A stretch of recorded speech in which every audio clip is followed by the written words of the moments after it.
പുത്രന്റെ സ്നേഹത്താൽ പൊതിയേണമേ.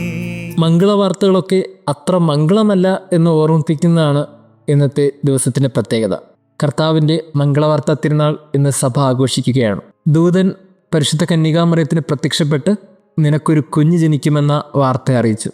അങ്ങനെ ആ വാർത്തയെ ധ്യാനിക്കുകയും പ്രാർത്ഥിക്കുകയും ചെയ്യുന്ന തിരുനാളിലാണ് നാം ഇന്ന് ആയിരിക്കുന്നത്. ആർക്കായിരുന്നു ഈ മംഗളവാർത്ത?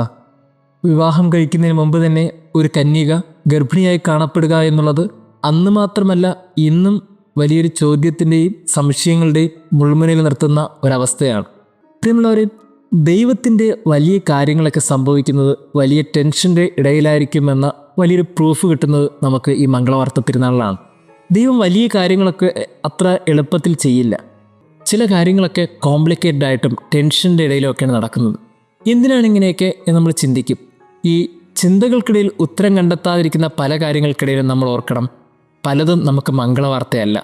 ജീവിതത്തിൽ സംഭവിക്കുന്ന കേൾക്കുന്ന വാർത്തകളൊക്കെ വേദന നിറഞ്ഞതാണ്. പക്ഷേ എല്ലാ ടെൻഷൻ്റെയും കോംപ്ലിക്കേഷൻ്റെ ഇടയിൽ സംഭവിക്കുന്ന കാര്യങ്ങൾക്കിടയിൽ ദൈവത്തിൻ്റെ ഒരു ഇടപെടലുണ്ട്. അങ്ങനെ വിശ്വസിക്കുന്നിടത്താണ് എല്ലാം മംഗളമായി തീരുന്നത്. ജീവിതത്തിലെ പ്രശ്നങ്ങളൊക്കെ നമ്മൾ മനുഷ്യരോടിങ്ങനെ പറഞ്ഞ് എത്ര നാൾ മുന്നോട്ട് പോകും? എനിക്ക് തോന്നുന്നു ഈ മംഗളവാർത്ത തിരുനാൾ നമുക്ക് നൽകുന്നൊരു സന്ദേശം, നമ്മൾ ചോദിക്കേണ്ട ചോദ്യങ്ങൾ ദൈവത്തോടാണ്, നമ്മൾ സംസാരിക്കേണ്ടത് ദൈവത്തോടാണ്. അങ്ങനെ ദൈവത്തിൻ്റെ പദ്ധതി ദൈവത്തോട് തന്നെ ചോദിച്ച് ക്ലാരിഫൈ ചെയ്ത ഒരു മാതാവിനെ ഇന്ന് നമ്മൾ ധ്യാനിക്കും.